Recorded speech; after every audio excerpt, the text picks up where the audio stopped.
and I'll give you copies of this afterwards for those who need it.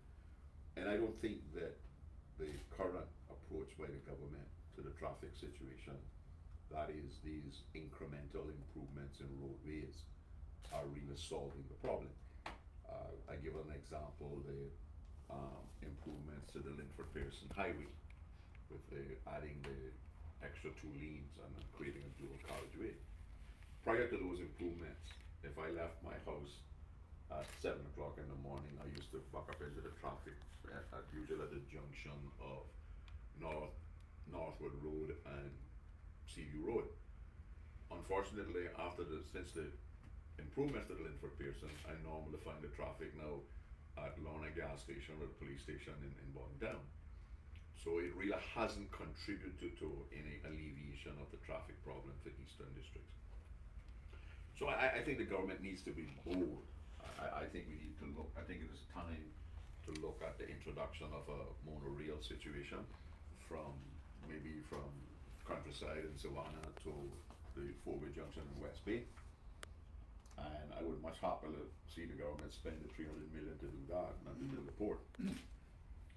I think we have to grapple with and make some decisions on how we want to restrict the number of cars that are coming to the island.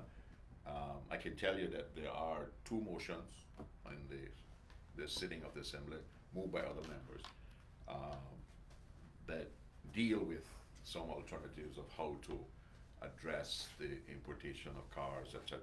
My personal position is if a car is not safe enough for the Japanese on their Japanese road, it certainly shouldn't be safe enough for Cayman roads. Another thing that I hope the Premier will address is this constant garbage problem. I mean, we have a terrible problem in the collection of domestic garbage, um, and we also have the continuing problem of how the government treats the garbage once it's to the landfill.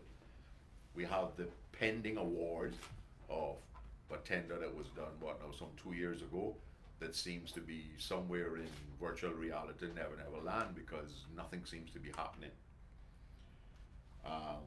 That needs to be addressed. If we need more trucks, we need more people, we must put the money in the budget to address it. One of the things that problem I have with the way the government budget, and you've heard me say, and I continue to say that I think it is fair to say that the government, the PPM government, started by Mr. Marco Archer, and I would say continued by the Honorable Roy McTaggart, has a grasp on the finances of the country and in the control of it. But the problem I have is the way we budget. We constantly, in my view, under budget revenue because they're very proud of the fact that they haven't increased taxes, but we under budget expenditure, and in particular expenditure to do with funding of our social programs. So we wind up having to come back to the Legislative Assembly to get um, additional funds. I think if it is included in the one that's coming to this meeting, this will be the third time in this um, budget period that we've had to come to increase funds for or some of our social programs. So we need to get realistic about our social programs. I believe that it is unrealistic to expect Caymanians to live on what's it now, $750 a month. I think that's ridiculous. Nobody can live on that. We need to determine what a minimum livable wage is, and work backward from that, and how we are going to deliver that amount of money into the hands, particularly our less fortunate senior citizens that need help because our pension plans, and I'll deal with pension plans separately. But we need to fund these programs properly, and I don't think that $750 can actually cut it. I know that I couldn't live on $750. So what they have to do is go back to the various agencies in government and get supplementals to pay electricity, to pay health insurance, etc., etc. Another thing that I think needs to be urgently addressed is the provision of what I will call, for want of a better term, physical plan for education. Given the population growth that we have had, given the so-called projection by the government of going to 100,000 people, which I don't support, we are going to need at a minimum 2 additional primary schools in the eastern districts, i.e. the Savannah, Bordentown area, because that's the area that's growing the fastest. We're going to need at a minimum the extra academy at John Gray High School, and I would propose another high school in addition to the extra academy at Clifton Hunter, another high school in addition to the, whenever John Gray is completed. Remember, that's not scheduled to be completed till in the next budget, which will be 2021 budget cycle. And those things need to be addressed in the budget, because we're talking now about taking us up to what I anticipate will be a change in government in the 2021 elections. So we need to address and we also need to address all of the other problems that have been identified in education, academic standards, etc., etc. And we need to measure our standards to international institutions. Big on the SPS agenda, I believe, should be what is the government going to do about the ever and constantly increasing cost of living, particularly in the face of wage stagnation in the private sector in particular. Government this year, or last year, gave a COLA, which somewhat addressed the shortfall of where the civil service should be had we not had the reductions in earlier years. The private sector has not matched that. I talk to people in the private sector who are 10 years on the same salary, and I don't have to explain to you how much the cost of living has gone up in that 10-year period. So we need to find a way to address the cost of living. The data that the government's putting out about the economy being so good and the GDP increasing and the population increasing and work permits increasing, not helping the average Caymanian. That's not the information that I get as a representative. Average Caymanian is being sidelined in too many ways that we can deal with this morning. But all of these increases in population, increases in the GDP, are stressing our infrastructure and stressing the quality of life for Caymanians. Any Caymanian who will conform to me that their quality of life in 2018, 2019 is equal to what it was in 2000, 2001. They all believe that their quality of life has diminished over that period of time. Most Caymanians are deeper in debt. Most Caymanians are not getting the opportunities for career advancement and promotional opportunities. Crime is higher. The frustrations of traffic, the frustrations of getting anything done in governments because of the sheer volume of what's going on. The pressure placed on housing by increasing overseas workers, and particularly now that some Caymanians have had to go to this internet where they rent their homes to houses. Airbnb, again, is driving up the accommodations for the average Caymanian. And one of the other flip side of that is that many Caymanians who invested in 1 or 2 apartments over their working life, right, as a part of their retirement plan, are now finding themselves in a position where it's very difficult to rent their units because the competition, and they're having to turn some of them to Airbnb to get an income. Because we gotta stop allowing the development of a country to be driven by the demands and proposals of inward and foreign investment. We should not have a situation here in Cayman now where a foreign non-Caymanian can come here and look around the community and says, you know, there's an opportunity here to build 50, 60 apartments. I have the money in the bank and not get the interest. Let me build 50 or 60 apartments and put them on the marketplace, and you reduce the value of the Caymanian who's relying on that fixed income from his apartments to survive. I know that we can't, and I don't promote stagnation of growth in the economy, but we have to stop allowing the growth in our country to be driven by external investment. We need to get back to where, I can remember a time in my life when Caymanians owned everything. Get back where organic, whether that is by original multi-generational Caymanians or even new Caymanians, because once you become a Caymanian, to me is a Caymanian, whatever, however you got it. And this idea that you know, as long as you're willing to pay a particular price and point,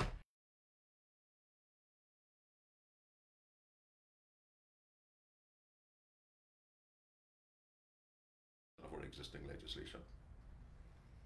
But they're brave enough to propose something that requires changes in most of our planning regulations because they see an opportunity to make money. And the government appears to be willing to accept that kind of departure from our existing laws as long as they are promised that there's going to be some investment. If we look at the original NRA agreement, was agreed and was allowed because there was going to be some investment in the country. I said at the time when I made public the NRA agreement, that my calculations on the original NRA agreement was that the country would get $100 million invested, but the conglomerate proposing the other signature to the NRA would stand to gain $1,000 million or $1 billion. Nobody has been able to directly contradict those figures. I believe we're past the idea that we should assist inward investment in ways that we don't assist our own Caymanians. Why are we allowing an investor who wants to do a development, a hotel or condos, to cornswabble the government into investing 30 to 40% of the value of the investment into it, of the people's money? Because that's what we do when we remove infrastructure fees, planning fees, import duty, etc. If that is necessary to make their project viable, the country doesn't need it.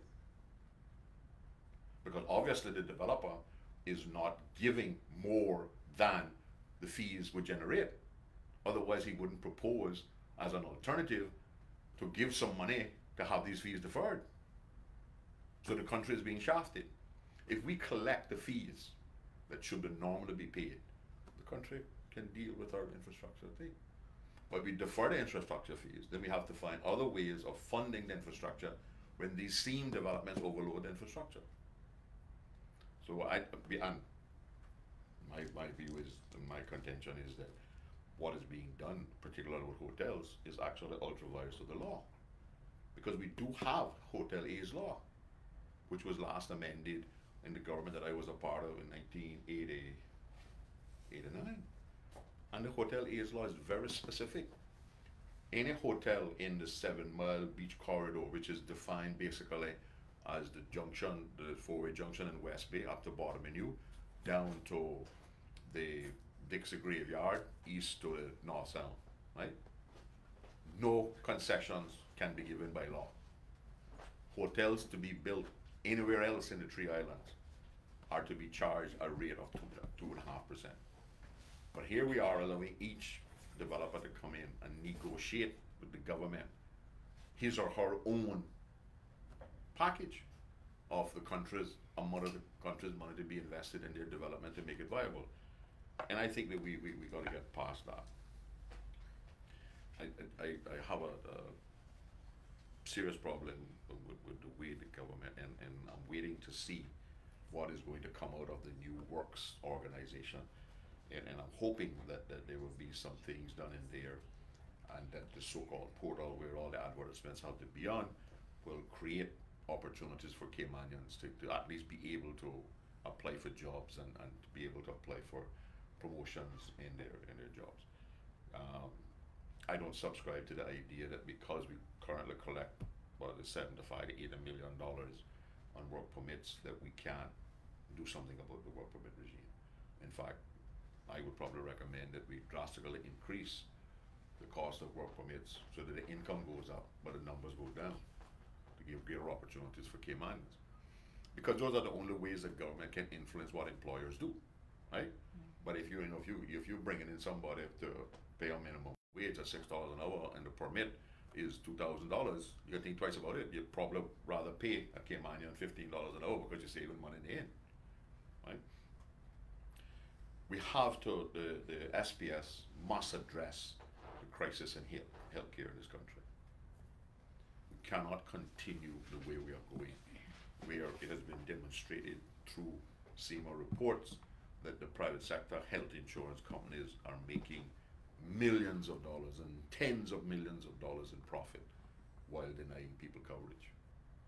And the government is picking up the slack around the corner through Seneco. My view is, and again, I think we have to be bold. Some of these things require politicians to be bold. We have to say that this multiplicity of health insurance companies that we have offering healthcare in this country is not working for our people. We have to be honest about that, because it is not. Because they're being denied when they get 60, you can't get a job because you can't get health insurance, etc. All sorts of issues are being. I propose that, and I think the country needs to move to a single provider of health insurance as a nationalized plan. I don't have a problem. I don't think we should go to a single provider of the health care. But I think if we're going to control the cost of health care and increase the access to health care by our people, we have to go to a single provider. Similar with pensions. This smorgasbord of pension plans that we have out there, who are all making money, otherwise they will close down. And the people, the investment managers are all making money off it, or they would not be investment managers for the plan. Nobody's doing this thing for altruistic reasons. Again, very few Caymanians, based on their level of contribution and their salaries, have any hope of attaining a livable pension. While other people are making an annual basis off of it. I believe, again, the solution is to a nationalized social security system where everybody gets a number when you get 18 and you start to work. And for your life, you contribute to that plan. Everybody can monitor it. Doesn't care whether you're working for me or you're working for Miss Sandra or you're working for Miss Wendy. She pays to that number. You can monitor it. I know people, well I'll give a live example. My wife has been in Cayman 10 years. 4 pension plan. Do you really think she'll get anything on it? And approve in the next couple of weeks, because I'm going to try to consolidate all of her pension plans into the one she's currently in, right? And we're going to see how that works out, because although the law says it must provide for portability, remember that discussion? It's very difficult, I think, to get, but I'm going to find out. So these are the kind of decisions that I believe I'm hoping that the SPS will deal with, and that SPS will not simply be a incremental investment or an incremental solutions to solve part of these major national problems. We have to solve the problem, and we have to identify what the problem is, what is the cause of the problem, and we have to provide a solution to the cause of the problem. We can't be catering to the private sector lobbyists who are lobbying the government for one reason: to continue the status quo so that they continue to make money. And then there's nothing wrong with it. Don't misunderstand me, and I'm not a communist or a socialist that I believe that nobody should make money, right? But it has to be controlled, and the people who are paying for a product should get the product they're paying for. Just a quick question about the national pension concept, right? So we see, for example, in the US with their social security system, that concept really isn't working all that well for them, because they're saying in years to come that fund is going to have nothing for future generations. But they've been saying that for the people who object to social security have been saying that for 30 years. But every year it continues to pay social security check because they contributed to it. Now, but there's always these projections that it's going to fail, it's going to fail, it's going to fail. But it hasn't failed yet. And it's been around a long time, and it is delivering a good pension to people.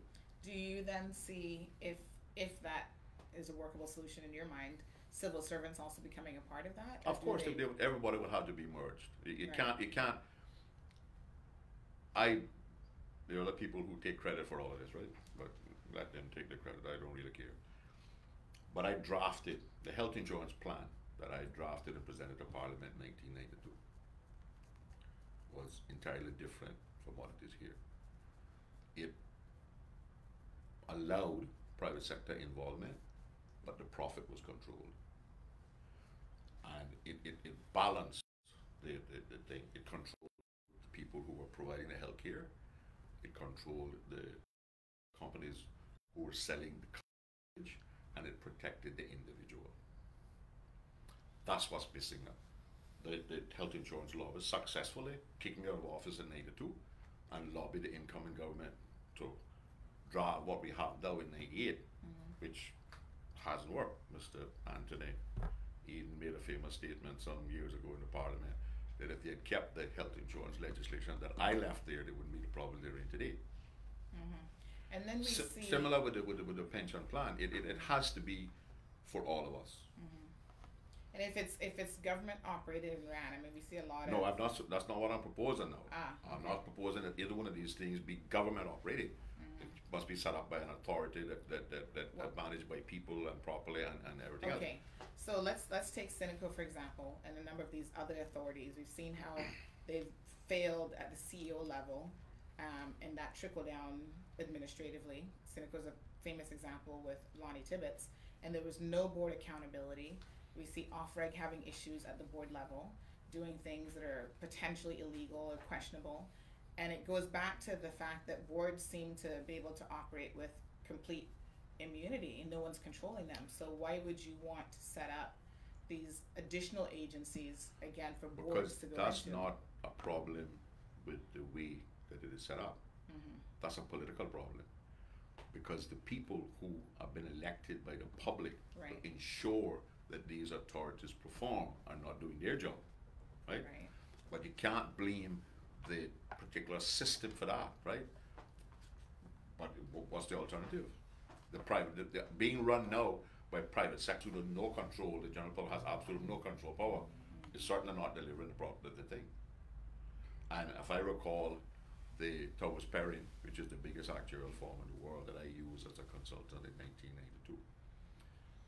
In fact, I'm pretty accurate what I'm going to say now because I dug out the thing out of my box of political memorabilia 3 weekends ago. The administrative cost of that one plan, which was based at that time on a 5% and 5%, was 0.00048% of the total income. Now, there's no pension plan operating in this country that is anywhere near that. Again, because it is broad based and it was on one administrative front, and is not being administrated. The administrators were not allowed to make a profit on doing it. You're calling for a slew of changes. You're calling for government to redraft potential legislation, and you're calling on government to complete several large-scale capital projects. First, just taking it back to the top of the press conference where you were speaking about the infrastructure. The infrastructure is coming along, and God knows when it will be complete. But how are you expecting there to be a control on vehicles, whether they be imported or the amount of vehicles on our roads, when we do not have a reliable public transport system? But I also say that I think the government has to put in place a public transport system. This, again, smorgasbord of private sectors, individuals operating minibus is not delivering a satisfactory product. Now, whether the government does that through a franchise to one particular problem, but we can't have 50 or 60 people providing a bus route to north side or is doing anything. They're still putting people out in Frank Sound who they're supposed to go to north side because they're breaking the law. This has all been represented to the authorities because they're supposed to collect a fare on entry to the bus. The reason for that is you collect the fare to north side, I pay you to go north side, and I get off your bus till you get north side. They reverse it. They collect the fare when you get off, and they put it where you want. This preposterous idea that we park a car at Frank Sound Junction for some employee of the public transport system to be sitting down in what I assume is air conditioned with the engine running. To count the buses when they cross. I follow the bus. They go in off Frank Sound Road, and they find a road and a tree, and they turn off. Then sit down in the shade of the tree. Till they figure, well, I had time to go around point, and then they turn around and go. He's time, you know, when they go in, when they come out, we can buy a 2-penny GPS and make them pay for it, put it in the bus office on the computer, where we already paying their cut of the building, and track every one of them. But it has to be, again, you see what I'm saying, we need to be bold. It has to, these solutions cannot be done piecemeal. They have to be comprehensive. They have to be done with what my political mantra, if I'm going to do it, is going to be done with participative democracy. These kind of, not radical, but real changes has to be discussed with our constituents. There has to be a large consultation with the stakeholders, right? And come up with a solution. No, you're talking about livable wages, unfair minimum wages. You're talking about the fact that people who are retired are making little to nothing off of their retirement. Is it time for, and large scale, I couple that with you making mention of large scale private sector lobbying groups. Has the time come for unions?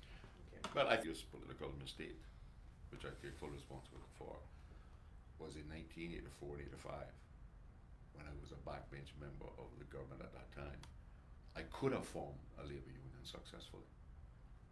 And I decided to take the academic approach and to write labor legislation, assuming that the private sectors would follow and honor the law, right? It was a big mistake, because all they have done is lobby to get the law changed for them to continue their should be unlawful practices that they do, right?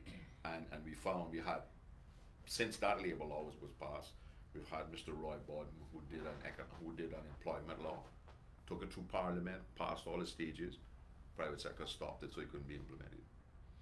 Every minister from 2000 who has said, I'm going to deal with labor, has done nothing, because the lobby says we don't want anything done. We're happy, we're making money here, you leave us alone. You know? So I think it would be very difficult to organize a union successfully in the Cayman environment today, because the workforce is so fragmented, and the fact that in any workplace in Cayman today, or I should say the majority, the foreigners outnumber the Caymanians. And the only people who have an interest in a labor union will be Caymanians. But would unions help to level the playing field and address? I believe that unions can play a useful role in representing workers who have no representation. My experience with talking to the Chamber of Commerce, for instance, is if you ask the Chamber of Commerce for a donation or to assist you with a program, they want to have a few members, employers. If they want to oppose something you're doing that is going to affect their employers, all of a sudden we represent all these people, small businesses, and we represent all the workers too. They don't represent the workers. The only voice that the workers have is the representatives that we are elected. And I've got to go now. Okay, sir. Thank you. No problem. Have you got a thing up? Yeah, Ms. Pat will give it to you. Okay. I just wanna, sorry, I just wanna go back to what you were saying earlier to the point with public transportation. You suggested a monorail to alleviate the north side, eastern district's situation. Why a monorail But I mean, what else you gonna do when you get to Hurley's? We're gonna build highways up in the air, right? I would think that the cost of any kind of overpass structure around Hurley's, which is going to have to be multi-ons and offs, right? It may be cheaper to put in a monorail from the end of the current east-west arterial way at Hirsch Road, because there's land available that you could buy and set up proper parking lots for cars and all the come eastern districts to park and take the monorail into town. No. The median, you already have space on the road that you can put it in the air over the median. Now you've outlined quite a number of proposals and suggestions. Have you taken these to the government, or is this something that you are just, introducing to the public? Well, the government no asked me for input into their SPS, right? So I'm taking the opportunity here to publicly notify the Premier of the areas that I would like to see covered, and of course I'm going to have the opportunity to debate it in the Legislative Assembly. Are you speaking, Ezzard, are you speaking for the entire opposition group? Is there still an opposition group? Are you still the leader of that group? Yes, I am still the leader of the opposition group, and I am for the opposition group. So I am speaking here as leader of the opposition, who has the responsibility to respond to the Premier's SPS. But, you can see obviously that you're here alone. You've been flanked at other such press conferences. But that's not, you know, that's not uncommon. So don't draw any major conclusions for that. But anyway, I anticipated that you all would come and want some questions about that. So I have prepared myself to answer your questions, and I'm going to answer them thoroughly, properly, and accurately. And I'll give you a copy of this when I'm done. Now, you're calling for government to complete major large-scale capital projects. Where do you want government to find this money? Where's government supposed to get the money from? I think they should stop giving concessions to developers, right, which erode their revenue base. I don't think it is good management of a country to simply not increase fees and charges because it's political expedient to do so, right? I have some difficulty in this government bragging that they have not increased fees during their tenure, and they haven't borrowed any money when my people are suffering, and I have to be called by schools to donate supplies to schools because the government not providing the schools. You know, I can have money in the bank if the day I get paid, I'm a rich man. And if I didn't pay any of my bills due at the end of that month, I would have money in the bank. But if I pay my bills, most times I don't have a lot of disposable left, right? So it's easy for the government to brag that they have all of this money in reserves, right? But the people are not getting the services that they are. And this does not necessarily have to be on the common person. I'll give you an example of where I think we go wrong. The government legislated 2 years ago for registration of rights and stuff, and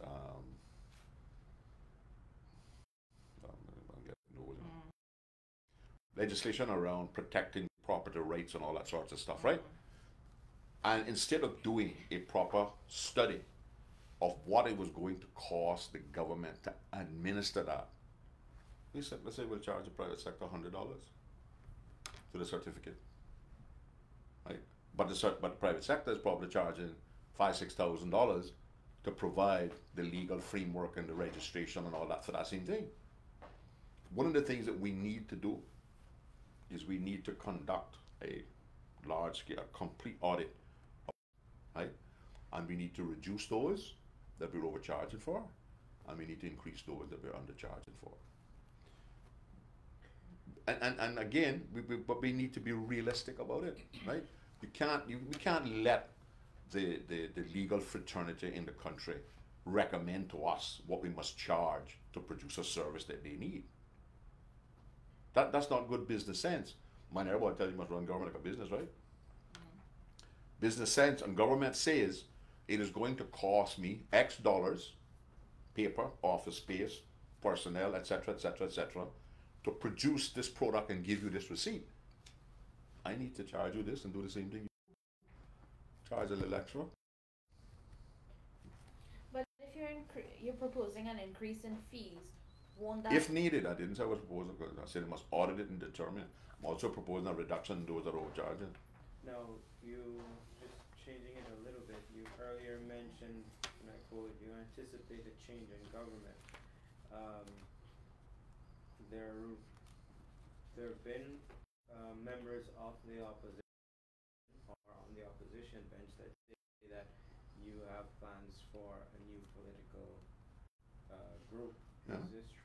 Yeah. What's the name of this new group? Cayman Islands People's Alliance. That's no news. I was announcing my New Year address, right? Just before we get to that, a quick question.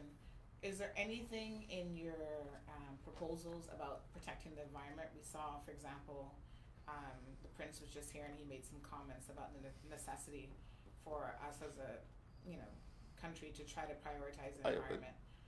One of the things I have always been a great protector of the environment, and I believe in sensible environmental protection. I don't know where it is. I heard the director of DOE, and I see the Prince says that all of these new parks are being put in place, marine parks, right? I don't support an increase in marine parks if you can't enforce the ones you already have. That doesn't make any sense to me, because you could use the same resources and dilute them, you can enforce them. The people in my community say, Ezzard, we're not worried about that, because they can't enforce it. They can put a whole north side. Make a difference to us because we can do what we want. When you have the people that you need to control taking that attitude, because you're not enforcing it, what I favor, and me and Mr. McLean have both repeatedly requested in Finance Committee and asked the government to take $1 million or $2 million out of the environmental fund every year to provide recurrent expenditure for the enforcement of the marine regulations. Simply putting it on a map and drawing it out, right? I mean, I have the situation where I had 2 dive zones that were created in 1986. They've never been demarcated, right? So until we get what I would like to see done is I would like to see the enforcement drastically improved on the existing parks that we have, and I would like to see the Department of the Environment provided with the resources to achieve that. I mean, Mr. McLean and I have gone out and begged for jet ski for our people and our constituents and all that stuff. We were talking about buses and traffic, and potentially if a new public transportation system is introduced, that would be larger buses that can accommodate more people. Going back to the question about the environment, is anyone thinking about testing for emissions testing as a basic right to be able to register your vehicle every year? Part of the national discussion around this monorail or a public transportation system with bigger buses and more frequent and reliable buses can be that it must be electronic as opposed to fossil fuel driven. But that's the kind of discussion that I would like to foster in the community. Now, I'm sure we're all thinking it, so I'm going to change pace a little. Friday's ruling by the Chief Justice, a landmark ruling, which in essence ruled that the marriage law was repugnant to the Cayman Islands Constitution. The 2008 marriage law definition of marriage being a union between a man and a woman to now being redefined as a union between 2 people. First off, what's your take on the Chief Justice's ruling? I am concerned for the community in that the Chief Justice has made the ruling that he has in terms of what he has done is legalize marriage between same sex. You will recall that I issued a press statement 3 weeks ago chastising the government for not dealing with this issue, because this was my fear.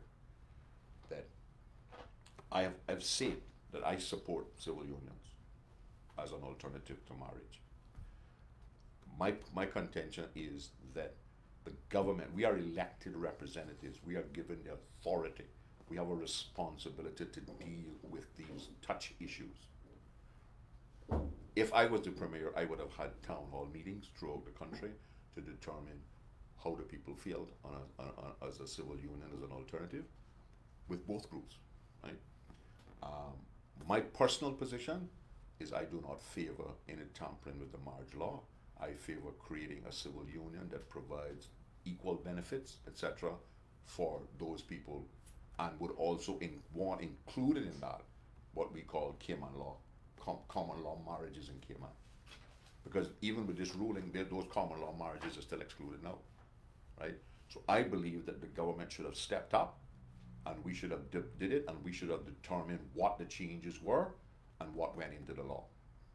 Having said that, my bigger concern and my more global concern is the fact that the Chief Justice, and I say this subject to correction because I declare I'm not an attorney, I am not studying law, I'm not a constitutional expert, but I've been around the Legislative Assembly for a little while. My concern is that the Chief Justice has relied on Section 5 to make his ruling. And instead of 23, which is a specific provision in the Constitution for exactly what we're dealing with here, where the court finds a piece of legislation to not be compliant. And that specific requirement requires the Chief Justice to refer it to the Legislative Assembly, for the Legislative Assembly to address the issue as it sees fit.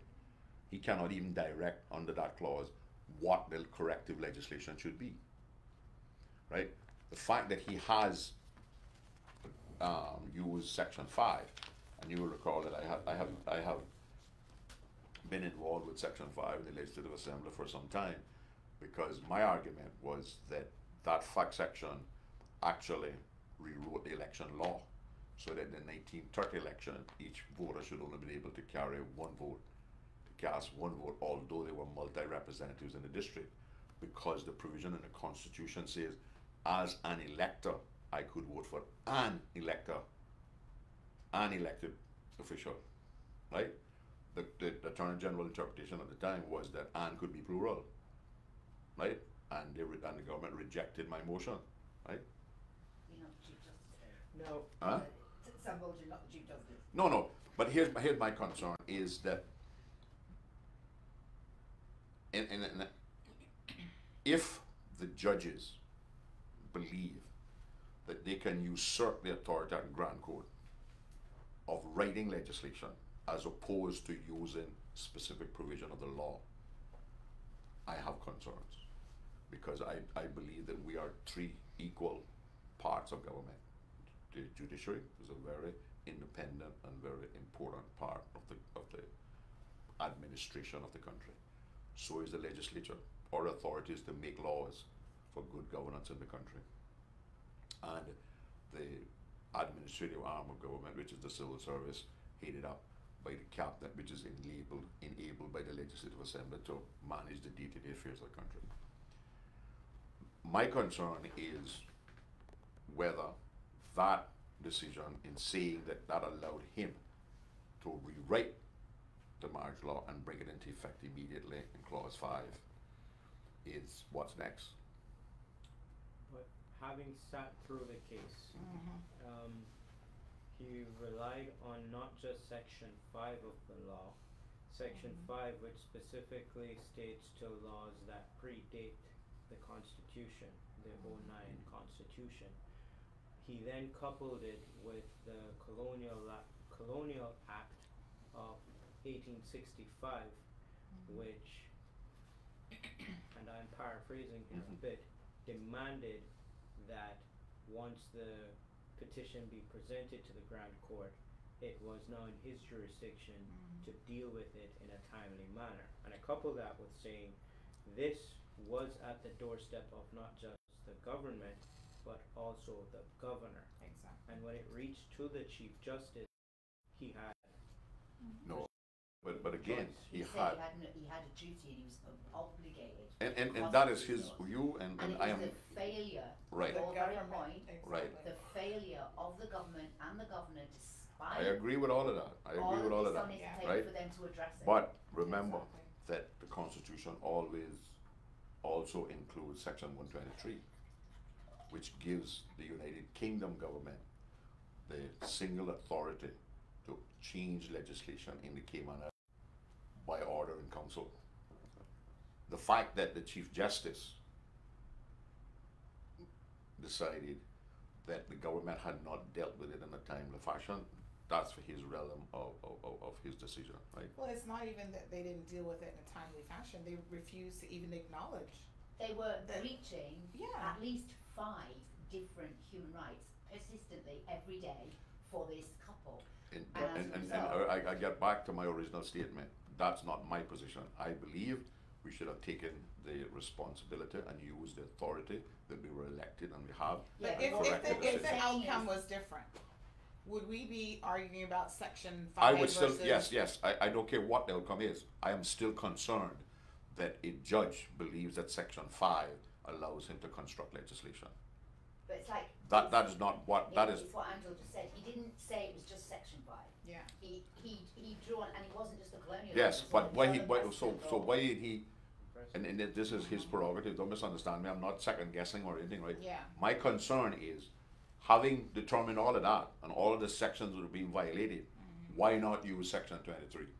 But you can't tell him how to come to his decision either. No, I'm not saying that. And the But only- I believe that the Constitution provides Right. specific provisions for those kinds Can of I just occurrences. say, I mean, obviously people feel very strongly, and this is why the governor issued a very brief statement yesterday. People feel very strongly, one side or the other, on this.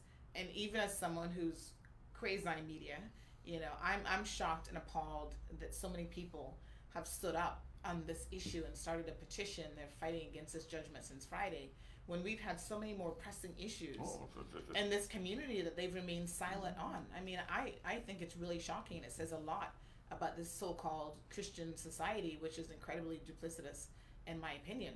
Especially when we have members of the Legislative Assembly that we all know dabble in homosexuality or bisexuality. I mean, let's just be very, very frank here, right? I don't know. I mean, we I call. can't we confirm call, or deny that. Well, Only for Ezzard. I can. I mean, speak. I'm not gonna call.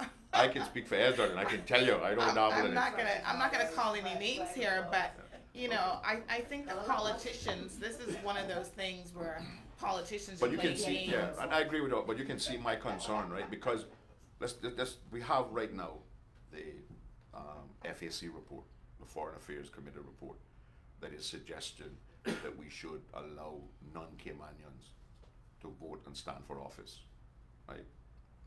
Or suppose somebody takes this to the Grand Court and the judge decides that he can write that legislation over and change the qualifications for voter and electors. As I say, my position on my concern about the use of Section 5 would be there irrespective of what his decision. And I'm not arguing with his decision. I'm just expressing that my preference would have been, and my belief is, that the constructors of the Constitution, including the experts in the UK who agreed to this constitutional order, specifically provided Section 23 to deal with these issues. And Section 5 was never intended to deal with that. I might be speaking from a point of ignorance here because I do, or I certainly am, because I do not know what Section 23 of the Constitution speaks to. But I do know that Section 5 of the law speaks to, Section 5 of the Constitution speaks to the laws that predates the Constitution. Yeah. And does Section 23 also deal with laws prior to the Constitution? Any law that a court finds. But I am curious, what do you say to the people out there who are asking for this decision to be appealed? Well, there's only one way. We can't do anything. The people like me can't do anything about the Chief Justice ruling. You know? That's a court decision. There's only one thing that can be done about this, and the government has to initiate that. I personally are recommending to the Premier that he appeal this use of Section 5. Why? Because I believe it has potential to reduce the authority of the Legislative Assembly to write laws for good governance and placing it on the bench of a judge, which I don't believe it belongs. But you He said that only do it before. because he was in breach. So He can't just randomly change laws. He can only do it because what he said very clearly was the consistent breaching And of these understand, if a women's higher rights, court, and like I said, which remember, would continue right, if he didn't I agree with all change. that, right, and what I'm saying is, I am not a lawyer, I'm not a constitutional expert, but I think the use of Section 5 should be challenged at a higher court because of the potential issues I see down the road on other issues. Well, maybe So they then should I'm get saying maybe that- they should get so some I'm legal clear, just so I'm advice. completely clear, you are not suggesting that this should be appealed because of the verdict that No, was handed down. You have no problems with the verdict. The fact that the government didn't deal with it and the Chief Justice has argued that it should be made legal, I don't have a problem with that. That's a judgment. Okay, let's put it Because this that's way. what Can the I just government ask you wanted. something? Hold on a minute, hold on. If the CJ had not gone with Section 5 and the constitutional order and legal precedent from across the world, which he quoted, if he hadn't done that and he had punted it back to the legislators, would you have followed his ruling, which is Yes, to I change would the have marriage advocated, law, I would not have, civil union, no, but to no, change the marriage law. I told you what my position is earlier, right? I would advocate that because he can't tell us to change the marriage law, in my reading of section 23, he can tell us that we must provide a remedy for the people whose human rights are being infringed. That's what I think he's allowed to do under section 23, and I could be wrong. I'll just tell you what my layman's interpretation is, and why I see this thing, section 23 was put in the Constitution. It says primary legislation, it doesn't say randomly rights, it says, so if any legal proceedings, if in any legal proceedings, primary legislation, so he's not talking about the rights, he's talking about the primary legislation that needed changes, and that was his ruling.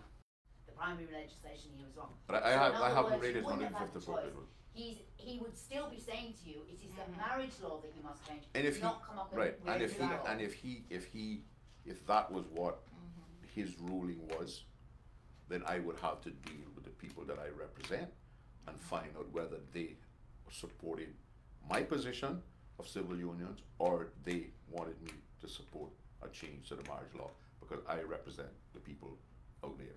But that's why he went and did it, isn't Yeah. it? Because that's what Exactly. would have happened 10 years later. we'd Yeah, still but you not be know, arguing. at some Exactly. point in time, democracy requires a majority rule, you know. Well, No, sometimes if we had, so let's say we had a referendum tomorrow and the majority of people said stealing was fine. exactly. It's not No, but see, it compatible would be with the fine. law.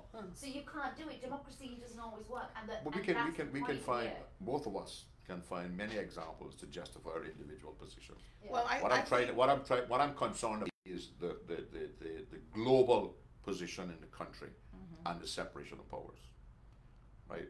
And my concern is that the use of Section 5 to do this kind of thing. I'm not arguing with his rationale or whatever.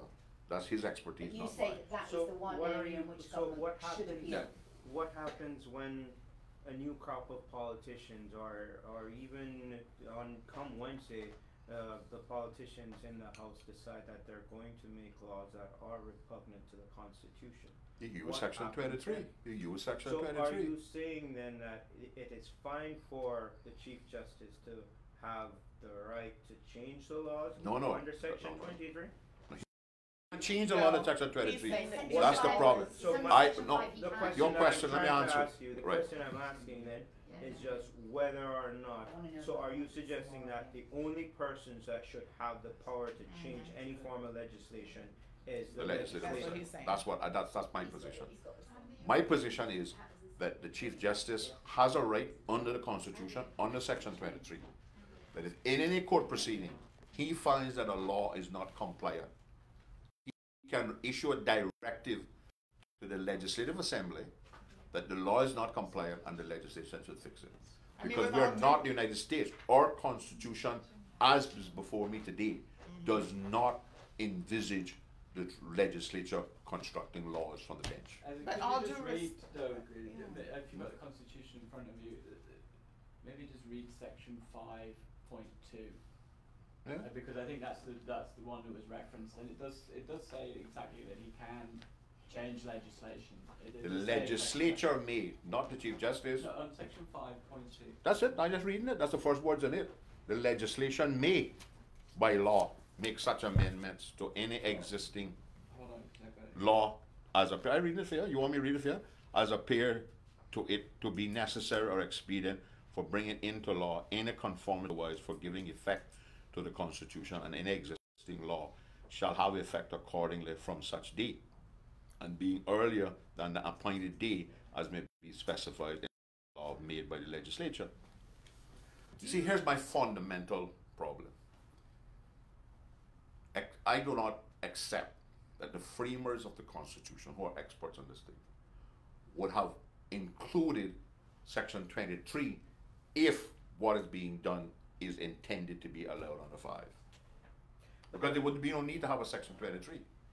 The Chief Justice in his ruling, and at the case, the government's lawyers, the professor who, the QC who was tasked with responding to the petitioners, did raise the fact that the government's position was that the matter should have been brought back to the Legislative legislative assembly for the legislators to deal with.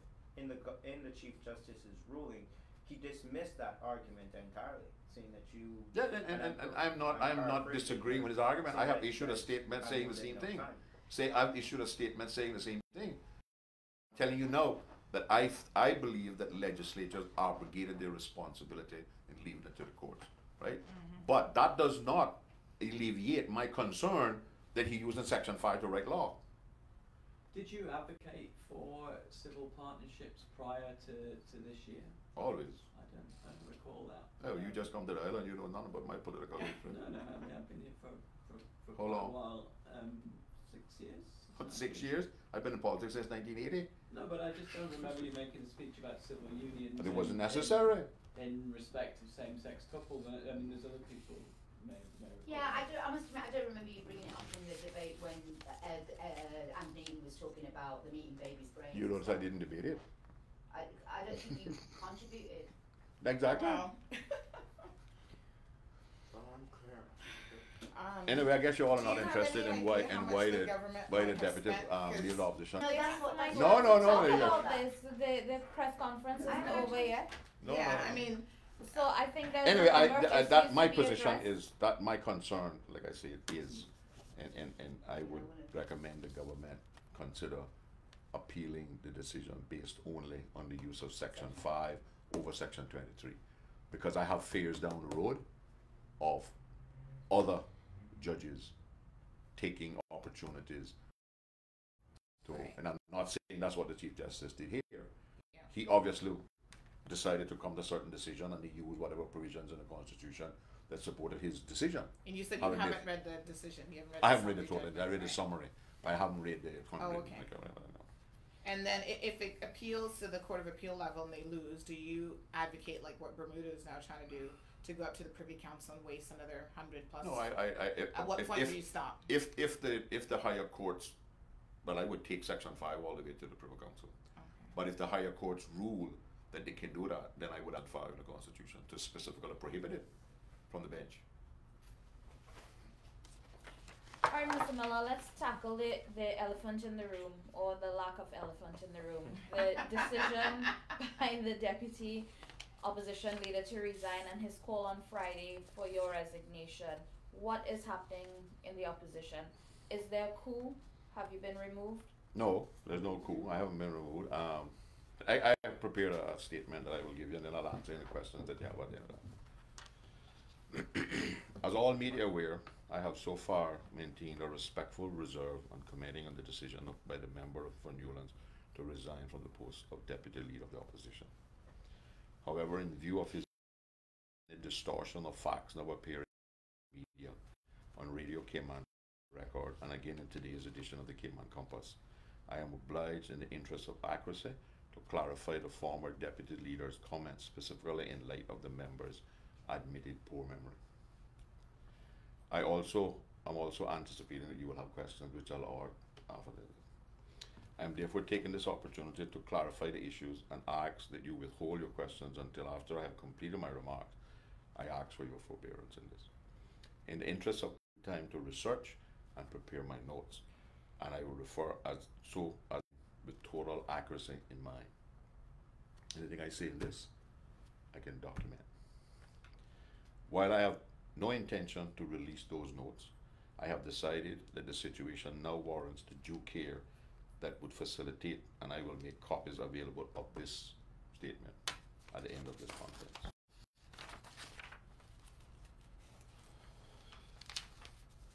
It is my understanding that the Radio Cayman panel on Friday was called to debate matters coming before the Legislative Assembly, and was not intended to discuss the resignation. Instead, it was raised by the interviewer on behalf of a caller, and not expected in eventuality giving the call-in nature of the program. It is not unusual for panel members to appear singly or jointly in media appearances.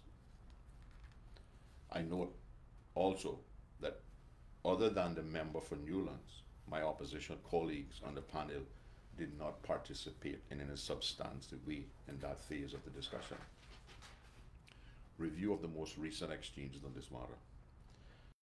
To correct and clarify statements made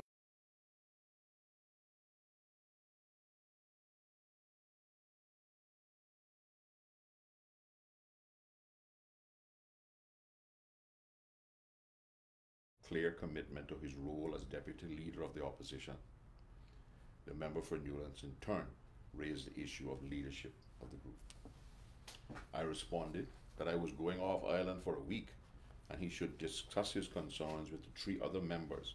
If the members of the group were so minded, he should bring a letter signed by the 4 requesting my resignation as leader. I told the member that upon receipt of such a signed letter, I would present it to the governor accompanied by my letter of resignation from the position as leader of the opposition. The formal letter from the team was critical as I had no other reason to resign. When I returned, the member did not present the said letter and never has. Instead, he raised a change of leadership verbally at a group meeting on Wednesday, March 13, 2009. The meeting, however, did not result in consensus among the group. Nevertheless, I ended the decision by again requesting, should they be so minded, a formal letter for a leadership telling who would be the new leader and which I would forward as required by government protocol and resign as leader of the opposition. The letter never materialized. Instead, I discovered a letter dated March the 18th, 2019 on my desk on the morning of March the 19th, announcing the members of Newlands' resignation as deputy leader of the opposition. No reason is given in the letter. On discovering the letter on the morning of Tuesday, March the 19th, I immediately invited the member to meet with me. However, the member protested that he was then too busy to meet, delaying the meeting until Friday, March the 22nd. At that meeting, I encouraged him, for obvious reasons, to reconsider, but he declined. However, that he would remain a member of the opposition group, whereupon I suggested that we do a joint release or even do separate agreed releases. Again, he declined. The background to all of this is a leadership struggle that began from day one following the May 2017 general elections, actually largely instigated by the member for Newlands. I can provide details, if you wish, of how the ultimate leadership decision was made at that time, and that would explain the residual conflicts within the group.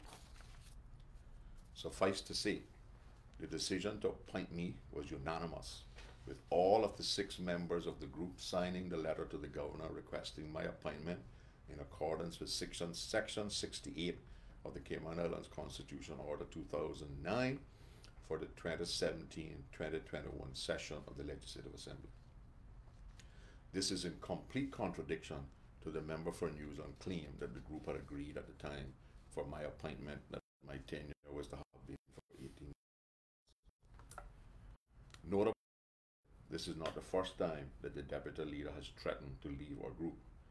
In this instance, it was, he said, to focus on family, school, and Newlands, in that order. At the time, he was frustrated, he said, this time not by me, but by one other member in particular, who was, he said, a source of constant irritation. The first attempt at leaving the group came in December 2018, at which time I managed to talk him out of resigning.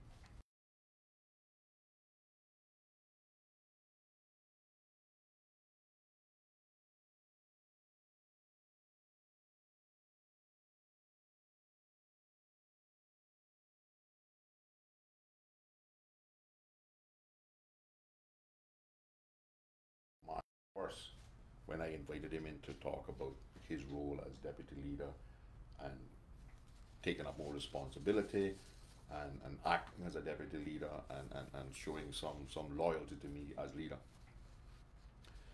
I have also noted the comment on the cited radio program that the deputy leader was disappointed that the group was essentially failing to carry out its role and, in his words, just drifting. For the media and public's information, all members of the group have agreed to spearhead specific issues, with the exception of MS Anthony Eden. The senior legislator agreed to be our moral and ethical compass while providing his sage advice as necessary, given his vast experience in many areas of governance and community concerns. You will remember in July, we had a press conference. I appointed a shadow cabinet. I gave responsibilities to each person. I have given all members of the opposition full freedom to interact with media and public with respect to their ideas and the areas that they were given responsibility. I have been consistent in my encouragement to members to fulfill their communication responsibilities. Unfortunately, a major handicap to progress was a generally low level of prioritizing of weekly meetings with Mr. Eden has consistently attended and engaged in a discussion of issues, very often providing a calming voice in the heat of discussion. As a result of the generally very spotty attendance, the members as a whole did much as they could have from the sharing of ideas and, yes, from the push and pull that is often generated in meetings with independent thinkers, which I have always encouraged. I have always encouraged this approach to healthy debate in my role as leader. However, in spite of low prioritizing of meetings and its natural outcome, some team members did rise to the challenges. I have already identified MLA Mr. Anthony Eden, who I said previously was not assigned a specific portfolio, but was always ready and available to help guide the team. Then there is MLA Chris Saunders, who distinguished himself in productivity as evidenced by his media and public interaction and activities in the areas of responsibility to which he had agreed. Turning to leadership styles, I think it's a fair question as to how much I have examined my own leadership style, and I freely admit that I am not without my shortcomings. However, I have always aspired to achieve a participatory, democratic style of leadership. Interestingly, according to Leadership Lecture, this style of leadership is most vulnerable in the face of high conflict among team members. It has admittedly been a steep learning curve for me, navigating among some very strong personalities, not least among whom I am included, but I fully accept that it is my responsibility to do so and to do so effectively. Going forward, I take this opportunity to reaffirm my commitment to adopt as consistently as possible to the various styles and needs of group members. I also note at the same time that every team member must be committed to the well-being of the group, and I look forward to a renewed spirit of partnership and forbearance among the opposition. Now I turn to the matter of the formation of the Cayman Islands People Alliance, which was cited both on the radio program and today's Compass story as a source of contention. Firstly,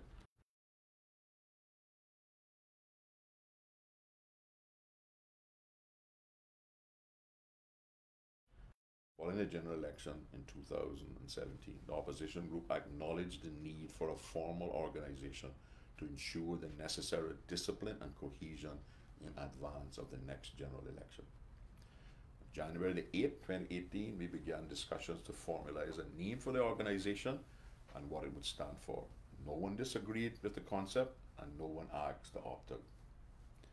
Incidentally, at that time, the question of leadership of Cayman Islands People Alliance was removed from Newlands as part of the discussion.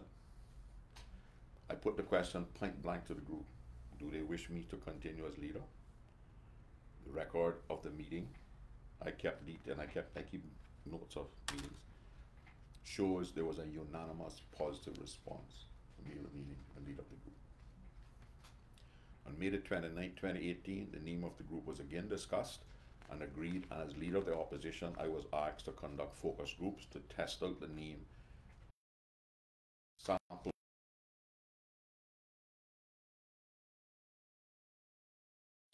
was to draft a document compiling views coming out of the focus group. Further to that request, the focus group were conducted and a draft document prepared and circulated to members for input in August 2018. Unfortunately, while there was no objection, no input was offered. But I did bring it to a regular scheduled meeting in August when a member suggested that the document needed to be expanded and enhanced. And a fine-tuned document was subsequently circulated to the members in September for further input. Again, there was no objection, but also no input into its further refinement. I subsequently mentioned in my New Year's address, in which I said the opposition plans to launch early in 2019 the Cayman Islands People Alliance, clearly signifying that it was a work in progress. I now open the conference to questions with a few caveats. While I will attempt to answer your questions as fully and honestly as I can, please be assured that I will not be drawn into personal. The statement should suffice to prove the facts for you, and I hope you will understand that the governance of the country at this particular time is crucial, and we need to move on to more important matters of importance to the well-being of the Cayman Islands and its people. Yes, ma'am. Thank you.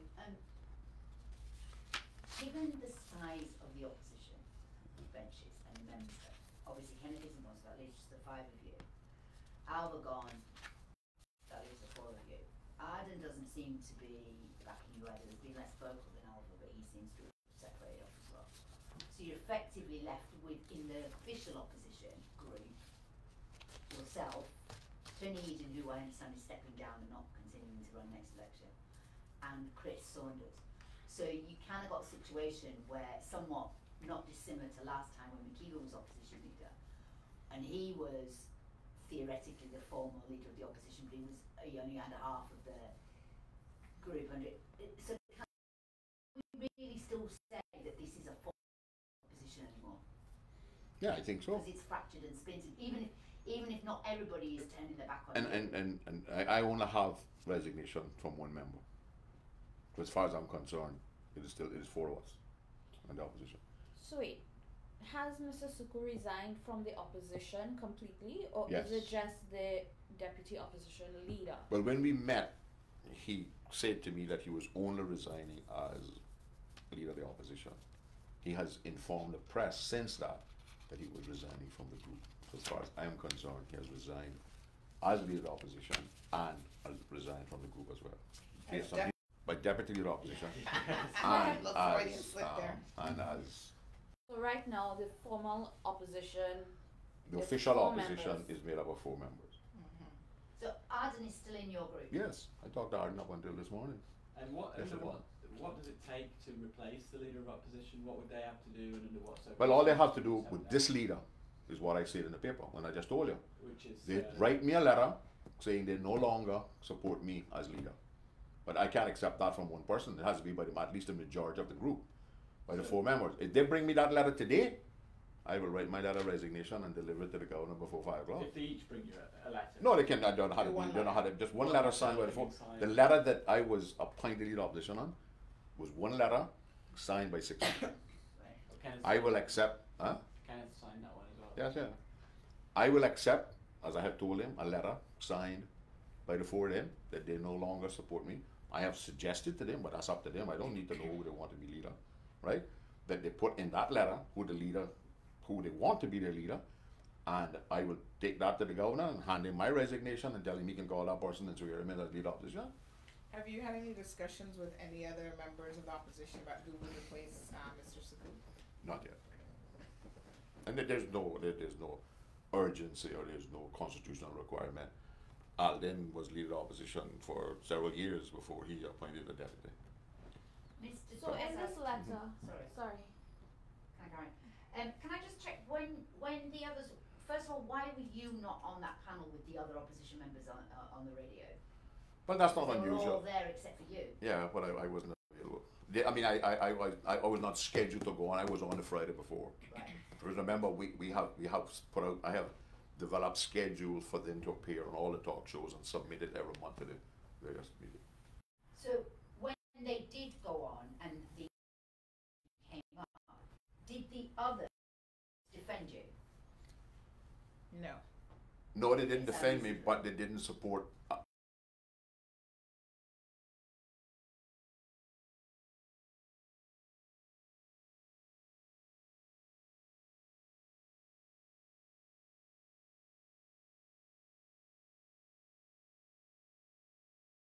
About how the opposition member could be replaced. And if you could replace the leader opposition without him resigning. And can you? I mean, No. You can't. The governor can. How does it work? The only way you can replace the leader of opposition according to this constitution is if the member, their group got elected, who will be the government.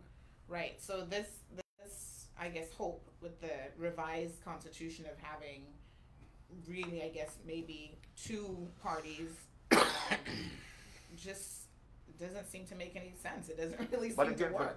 but that's that decision and that occurrence and that eventuality is largely driven by the people that we represent. Can I just So follow what from that happened? actually? Sorry, it's quite important to understand because you're going through this process now of putting the CPA together, and what Sandra says to a certain extent is a result of people believing that somehow politicians are all going to come by together the next morning after the election when they don't run common platforms. Yeah, but they're It's really not common evidence platforms.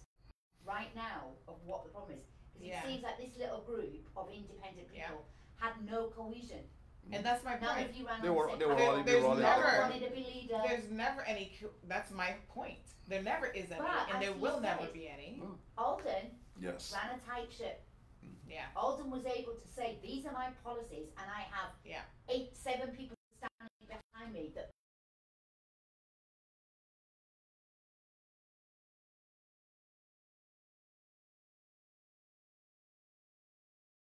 The polls was not given a majority at the polls, but because he had the discipline of the organization behind him, he was able to keep his people with him and get other people to come and join him. so that's what I'm saying, isn't it time for you to like promote this concept of the Cayman Islands People's Alliance is going to have a platform of policies that we will run on that all of us agree to.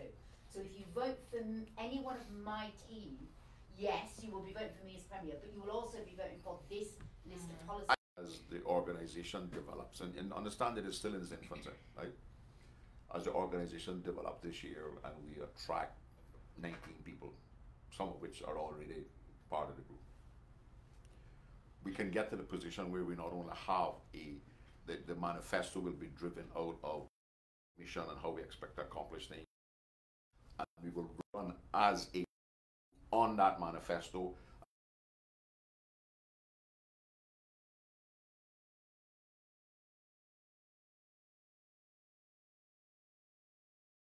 To be more openness with the electorate in the forms of what you're getting when you elect somebody. So even so though, I mean, Wendy, just to the point that you were making, perhaps the point really is that the progressives they've done a more effective job at being administratively organized and then therefore politically organized. But even they have had their shortfallings because I think they're in contravention of their own constitution, like not having, that should have been happening all of this time, and But that will only happen I as don't they. disagree with you, but what I'm trying to point out is the issue of you see what's going on with the opposition here. This is because you've got 5 people, none of you Doing agrees your own anything agenda. no Yeah. shared ideals. before the day, and everybody wants to be leader. This is And whether or not the PPM follows its own constitution is entirely irrelevant. If every single time Right. Alden can effect of bringing those people with him, because there is no doubt they all signed and sealed up to the PPM list of policies. Whether you agree with those policies or not, the point is those people did. So the electorate didn't vote, as you say, they didn't vote for all of his group to take over government. But what they did was they voted for one group of 7, one group of 3, and then 11, however many, 10 individuals.